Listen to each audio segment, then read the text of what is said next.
11월 5일 미국 대선입니다. 가장 중요하죠. 누가 당선되는지가 중요한 게 아니에요. 우리한테 가장 중요한 건 미국의 정치적 불확실성이 해소가 됐구나. 이제 기관들이 마음껏 돈을 지락할 수 있겠구나. 그거 보셔야 됩니다.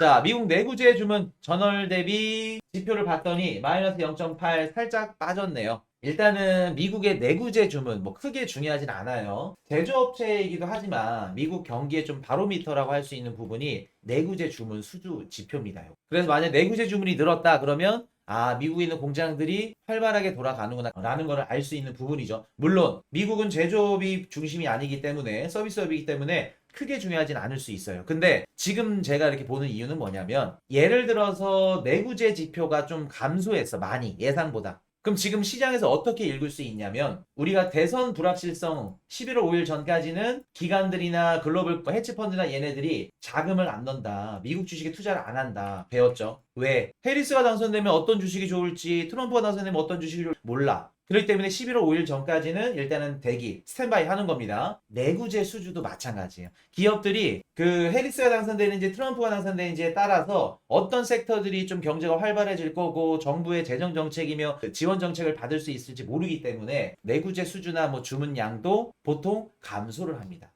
불확실성 때문에. 그래서 11월 5일 이후부터는 뭐 예를 들어 트럼프가 당선됐어. 그러면 전통산업 쪽으로 좀 들어갈 수가 있겠죠. 이런 식으로 내구재 수주 지표를 우리가 조금 중요하게 봐야 되는데 일단은 크게 위험성은 없어 보입니다. 지금 이렇게 감소 나온 거는 뭐 때문에 나왔냐면은 상업용 항공기 수주가 한 2달 연속 한 20% 가까이 빠졌어요. 그래서 지금 보잉 주가 안 좋죠? 미국 주식 투자하시는 분들 보잉의 내구재 주문 건수가 좀 감소를 했습니다. 그래서 요 부분들이 영향을 주면서 내구재 주문이 조금 하락을 했고 대선으로 인해서 아직 뭐 이렇게 흔들리거나 그러지는 않다.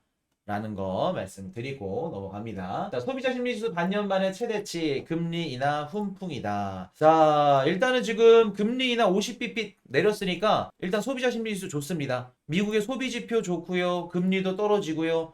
좋죠. 그래서 이번 대선에 좀 향방이 너무나도 좀 어려운 게 뭐냐면 그 중하위권 소득계층 좀 낮으신 분들 그분들은 힘든 거 맞아요. 그분들은 트럼프 찍을 가능성이 높은데 좀 중상위권 계층들 이분들한테는 너무 좋아. 왜? 주가가 지금 짱짱하게 받쳐주거든. 주가가 높다는 건 소비가 할 수 있다는 여력을 보여준다는 겁니다. 그럼 아예 극명에 갈려버린 거예요. 중하위권 아래 계층 분들은 트럼프를 찍을 가능성이 높고 중상위권 계층들은 해리스를 찍을 가능성이 높다는 겁니다. 그래서 이번 대선이 진짜 좀 어렵다. 그래서 소비자 심리 지수는 반년 만에 최대치다. 금리 인하도 되고 있고 소비도 잘 이루어져 있고. 이렇게 보시면 됩니다. 자, 빅테크 고성장 주춤 M7 실적 둔화했지만 영향력 여전하다. 자, 이번 주부터 가장 중요한 지표 중에 하나가 M7 미국을 지금 이끌어가는 미국 증시를 지금까지 거의 1년에서 2년 가까이 견인했던 M7 기업들 이제 실적 발표가 있죠. 저는 좋게 봅니다. 이럴 수는 있어요. 시장이 예상치가 조금 높아서 예상치에 조금 미달될 수는 있을 겁니다. 그러나 막 시장 예상치가 너무 정반 들어가는 막 너무 안 좋게 나왔다? 그럴 가능성은 낮아 보인다. 그래서 얘네들 괜찮게 봅니다. 실적 괜찮게 봐요. 실적이 좋더라도 크게 증시로 자금 유입이 되기는 힘들 겁니다. 왜? 미국 대선 전이기 때문에. 눈치 싸움 할 거예요. 그래서 좋게 나와도 증시의 자금 유입이 조금 제한적이고 한정적이면 우리는 베팅을 어디에 해야 되냐면 조금 하방에 베팅을 해야겠죠. 얘네들이 좋게 나왔어. 그러면 증시에 막 자금이 유입이 돼야 되는데 유입이 될 수 없는 상황이야. 당선 전이기 때문에. 그러면 어차피 좋게 나와도 별로 안 좋게 나오면 더 떨어질 수 있겠죠. 그래서 이번 주 가장 중요한 지표 중에 하나는 M7 얘네들 실적 발표가 있다는 거. 자, 테슬라 주가 또 날았다. 13개월 만에 최고치. 테슬라 잘 나갑니다. 최근 들어서 테슬라 뷰를 제가 바꿨죠. 근데 제가 그렇게 바꾼 이유와는 정반대로 날아가는데 여기다 또 트럼프 당선되면 또 더 날아가겠죠. 그래서 트럼프 기대감이 조금 더 반영이 되지 않았나. 자, 아연값 뛰자 강상기업 돈잔치 하는데 한국은 구경만 한다. 우리 한국이 조금 아쉬운 게 뭐냐면 좀 원자재. 일본은 지금 5대 종합상사 얘네를 통해서 전 세계의 광물들 미친 듯이 매집하고 있고 앞으로 준비를 잘하고 있는데 한국은 조금 이렇게 원자재나 이런 광물들 미리 조금 준비하는 게 좀 부족한 것 같다. 자, 일본 자민당 총선 참패, 일본 정치권 경랑 속으로. 제가 요거 새로운 이시바 일본 총리가 들어섰지만 가장 중요한 거는 10월 말을 보셔야 된다. 요거 자민당이 어떻게 될지 요거 보셔야 된다고 말씀드렸는데 참패했다고 합니다. 그래서 일단은 뭐 경제방송에서는 뭐 일본의 금리 인상이 거의 확실시됐다. 자민당이 참패를 했고 반대당이 계속해서 이겼기 때문에 지금 2위 당이 금리 인상이고 뭐 반대당은 뭐 금리 인상을 뭐 안 하고 뭐 하여튼 뭐 모르겠어요. 뭔 얘기를 하는 건지. 그래서 금리 인상 가능성이 높아졌다고 얘기를 하더라고요. 아직까진 모르다. 그리고 단기적으로 봤을 때는 금리 인상 가능성이 조금 더 높아질 수는 있겠죠.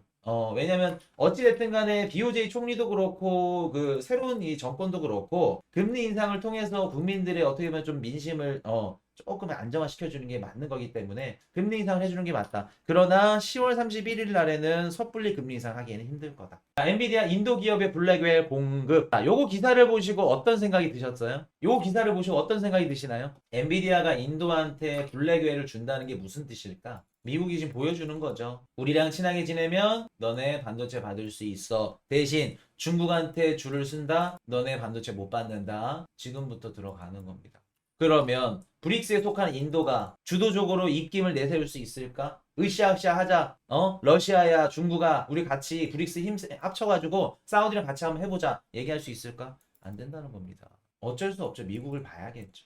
우리가 비트코인 투자하는 이유가 뭐죠? 달러 자산 편입. 그렇죠. 미국 자산에 편입이 됐죠. 너 미국에 투자하고 싶어? 오케이. 투자 상품들 대안 중에 비트코인이 한 가지가 들어가는 겁니다. 이제부터는. 이해되셨어요? 비트코인 가격이 상승하면 상승할수록 달러 수요가 늘죠. 미국 자산에 편입이 됐죠. 이제부터는 비트코인을 왜 투자해? 질문 자체부터 그냥 말이 안 되는 거예요. 엔비디아 투자하고 마이크로소프트 투자하면서 비트코인 투자 안 해? 왜 비트코인 투자해? 미국 자산, 미국 주식 투자하면서 어불성설입니다. 지금부터는. 자, 미국 검찰 테러 조사 중 자금 세탁 반지 제재 위반 가능성 초점. 이거 굉장히 큰 기사인데 일단은 월스트리트저널에서 나왔고 좀 찌라시인 것 같아. 찌라시보다는 예전 기사를 갖고 온 것 같습니다. 그리고 제가 이거 크게 안 봤던 이유는 뭐냐면 만약에 이게 진짜 시장에 영향을 주고 진짜 좀 중요할 거였으면은 제가 주말에 긴급 방송을 켰었을 겁니다. 멤버십 방송을. 근데 제가 키지 않는 이유는 뭐냐면 지금 타이밍에 나오기는 쉽지 않다. 뭐든지 이런 것들 터트리는 거는 대선 이후에 터졌으면 터졌지 지금 당장 대선 전에 터질 가능성은 낮다. 그렇기 때문에 요거는 그냥 일단은 한번 넘어가자. 자, 러시아 우크라이나 동부 마을 점령 프루크서도 격퇴 중. 그래서 지금 러시아도 그렇고 이스라엘도 그렇고 해리스 편을 안 들어줍니다. 계속해서 싸우고 있어요. 물론 우크라이나 같은 경우에 이렇게 싸워야 됩니다. 해리스를 지지해 주려면 지금 이렇게 막 러시아한테 밀리고 진다? 그럼 지금까지 해리스랑 바이든 정부가 미친 듯이 천문학적인 돈을 우크라이나에 댔기 때문에 그 전쟁 패배 이퀄 바이든과 해리스 정책이 실패 이거랑 같은 거예요. 그렇기 때문에 요거는 계속해서 가야 되는데 지정학적 위기가 계속해서 쉽지 않죠. 해리스한테. 자, 이란 대통령 전쟁 원치 않지만 미국 이스라엘 도발 부추겨. 이런 얘기 또 합니다. 그래서 뭐 중동 전쟁 관련해서 지금 해리스 입장에서는 굉장히 지금 좋지 않을 쪽으로 흘러가고 있다. 자, 환율 1,400원 눈앞 하는 추가 금리 인하 제약되나? 근데 참 마음이 안 좋은 게 우리 하우스분들도 국내 주식 투자하신 분들이 많더라고. 지금 원달러 환율이 계속해서 올라가고 있죠. 1,380원. 우리 뭐 코인 이슈 방송을 보셨던 분들은 원화 가치 조금 떨어질 수 있겠구나. 왜? 달러 강세를 알고 있었으니까. 달러 쉽게 안 떨어지겠구나. 그래서 원달러 환율이 지금 올라가고 있는 거를 알면서도 이렇게 두드려 맞으셨을 거예요. 삼성전자도 마찬가지고. 일단은 가장 중요한 거 원화 가치가 돌아와야 된다. 그리고 한국의 뭐 수출, 경상수지 흑자 이런 것들 돌아와야 된다. 라는 말씀 드립니다. 자, 리플 다큐멘터리 해방된 리플 2024년 11월 공개. 참 아이러니하죠. 자, 우리 코인이슈 방송에서 배웠죠? 다큐멘터리가 방영이 되네. 얼마 전에 사토시 다큐멘터리가 있었죠? 우리 방송에서 어떻게 배웠죠? 항상 2017, 2021년도마다 다큐멘터리가 방영되고요. 기사가 연일 막 나오고요. 상승장 직전에 항상 이런 식으로 나온다. 비트 불장 전에 비트 관련 다큐가 나온다 말씀드렸었죠. 해방된 리플 나온다고 합니다. 어떻게 보면 이게 이제 인간 지표야. 그만큼 시장이 좋아졌다는 겁니다. 다큐멘터리도 마찬가지고. 비트코인 사상 최고치 금 랠리가 멈춰야 된다. 금 가격이 오르면 후행해서 비트코인 가격이 오른다. 뭐 이런 분석들이 있죠. 금 가격이 어느 정도 랠리가 멈춰져야 비트코인의 수요가 올라간다. 근데 수요적인 측면에서만 놓고 봤을 때는 틀린 얘기입니다. 금 투자자랑 비트코인 투자자가 지금 성향이 아예 달라요. 비트코인을 뭐 디지털 금이라 해가지고 뭐 안전자산으로 막 취급하시는 분들이 계신데 지금 비트코인 투자하시는 분들은 위험 자산입니다. 제가 비트코인 차트랑 뭐랑 비슷하다고 말씀드렸죠? 나스닥 차트가 아니라 러셀 2000 차트랑 보셔야 된다. 금리가 떨어지는데 금 가격이 올라? 원래대로는 맞는데 금리가 인상 때도 금 가격이 올랐죠. 그러면 지금은 기존의 금 가격이 상승하는 사이클대로 가는 게 아니에요. 안전자산 수요가 늘어날 걸로 본다. 왜? 인플레이션이 상승할 수도 있고 지정학적 위기가 터질 수도 있기 때문에. 그럼 한 가지 또 부가적으로 따지면은 미국이 또 달러를 많이 찍기 때문에 부채적으로 어떻게 감당할 거야? 달러의 불확실성 때문에 금의 수요가 늘어날 수 있겠죠. 그래서 지금 금 가격이랑 비트코인 랠리랑 같이 놓고 분석을 하시면 안 된다. 그렇게 보시면 됩니다. 자, 트럼프 2기 가능성, 미국 물가 상승, 다시 불붙나. 그래서 뭐 물가 상승 저는 충분히 가능하다고 봅니다. 자, 그래서 10년물 국채, 장기 국채 투자하신 분들한테 뭐라 그랬죠? 물가 상승할 수도 있으니까 장기 국채 투자 안전한 거 아니다. 연준이 금리를 인하한다 그래서 무조건 채권 가격 올라가는 거 아닙니다. 말씀드렸었죠, 요거. 물가 상승 가능성 높습니다. 제가 봤을 땐 관세 올라가고 재정 적자 올라갈 가능성 있어요. 트론 네트워크 USDT 업그레이드 계획 발표. 요건 좀 재밌어서 갖고 왔습니다. 저희가 트론 코인을 좋게 봤었고 아마 한 2년 전, 3년 전에 저희 채널은 이제 담지 않습니다. 왜? 스테이블 코인 요거 알고리즘 스테이블 코인 생태계가 루나 생태계와 굉장히 흡사합니다. 위험합니다. 라고 말씀을 드렸고 지금 2년이 지났는데 안정적으로 잘 지금 가고 있죠. 그래서 요게 뭐 안전성을 뭐 조금 더 더한다고 합니다. 그래서 요거는 어떻게 나오는지 봐야겠는데 그래도 저는 트론에 대해서 뷰는 바뀌진 않았어요. 아직도 위험성은 있습니다. 어떻게 보면 좀 바이낸스 거래소랑 좀 폐기이 된 이런 부분들이 있기 때문에 아직도 위험성은 있다. 그리고 지금 트론이 이제부터 뭐 좋다 안 좋다를 떠나서 트론 말고도 추가로 상승할 수 있는 코인들 좋은 코인들이 너무나도 많아. 세계 최초 디핀 스마트폰 공개 화이트리스트 판매한다고 합니다. 그래서 뭐 디핀이 어떻고 뭐 X 프로토콜이 어떻고 요거 얘기 드리는 게 아니라 이런 식으로 어떻게 보면 휴대폰을 개발함에 따라서 여기서 뭐 에어드랍도 받고 뭐 디핀 생태계도 어떻게 보면 우리가 접근할 수도 있고 이러면서 블록체인의 대중화가 하루빨리 조금 더 앞당겨진다.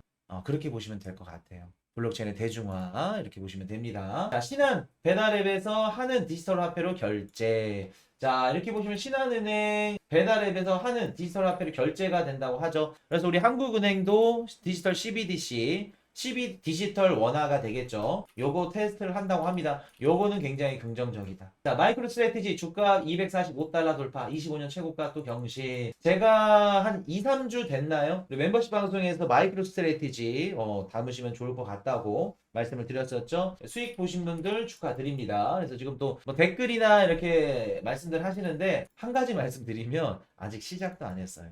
비트코인 가격 지금 뭐 이제 뭐 69K, 70K 이제 됐는데 전고점도 돌파하는데 아직 시작도 안 했다. 자, 베이스 1일 스테이블 코인 거래량 1위 이더리움 제쳤다. 자, 제가 우리 코인 이슈 방송에서 만약에 이번에 알트코인을 내가 투자한다. 네트워크 그리고 섹터 크게 두 가지 진짜 중요하게 보셔야 된다. 솔라나 그리고 또 한 가지 더 뭐 말씀드렸죠? 베이스 생태계 보셔야 된다.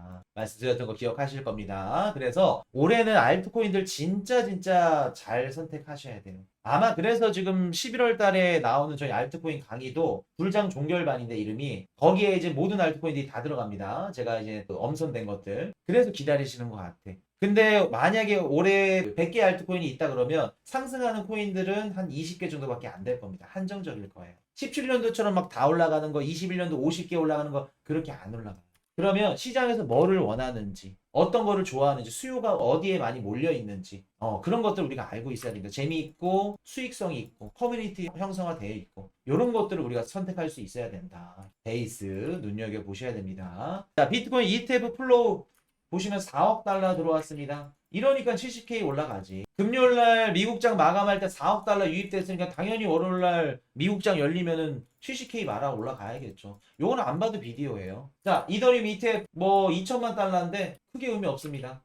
지금 크게 의미 없다는 거. 이더리움은 언제 올라갈 거냐면 알트코인 올라갈 때 그렇게 보시면 돼요. 지금 이더리움 올라갔다 뭐 떨어졌다 상관없습니다.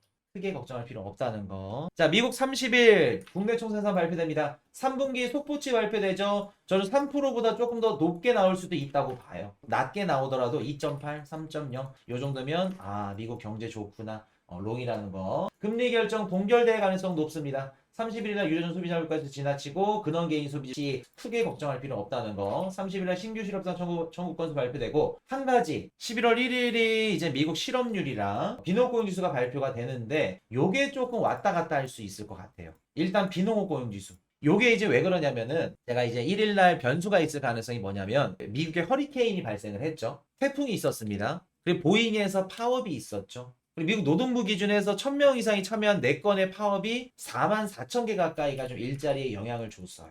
그래서 비농업 고용 지표가 조금 흔들릴 수 있다. 실업률은 크게 뭐 흔들려도 4.1에서 한 4.2 정도 되지 않을까 라는 생각을 하는데, 무튼 태풍이나 보잉 파업들 이런 것들이 좀 이유가 있기 때문에 변수가 작용할 수 있다. 11월 1일 날 살짝 조정이 나온다, 빠진다 그러면 11월 5일 전까지 우리한테 기회가 될 수 있겠죠. 요거 중요하게 보셔야 된다는 거. 11월 5일 미국 대선입니다. 가장 중요하죠. 해리스가 당선되는지 트럼프가 당선되는지 누가 당선되는지가 중요한 게 아니에요. 우리한테 가장 중요한 건 미국의 정치적 불확실성이 해소가 됐구나. 이제 기관들이 마음껏 돈을 지락할 수 있겠구나. 그거 보셔야 됩니다. 11월 8일 연준 금리 결정. 저는 동결로 봅니다. 11월 9일 중국 생산자 물가지수, 그리고 11월 13일 날 미국 CPI, 14일 이때부터는 물가 뭐 중요해? 크게 안 중요합니다. 소매 판매는 여전히 중요하겠지만 허니문 효과가 소매 판매도 씹어먹을 가능성이 높겠죠. 이번 주 중요한 지표들은 뭐 미국 기업들 실적 발표 있고, 그리고 뭐 PCE 지표 속보치 요거 중요하다고 할 수 있겠죠.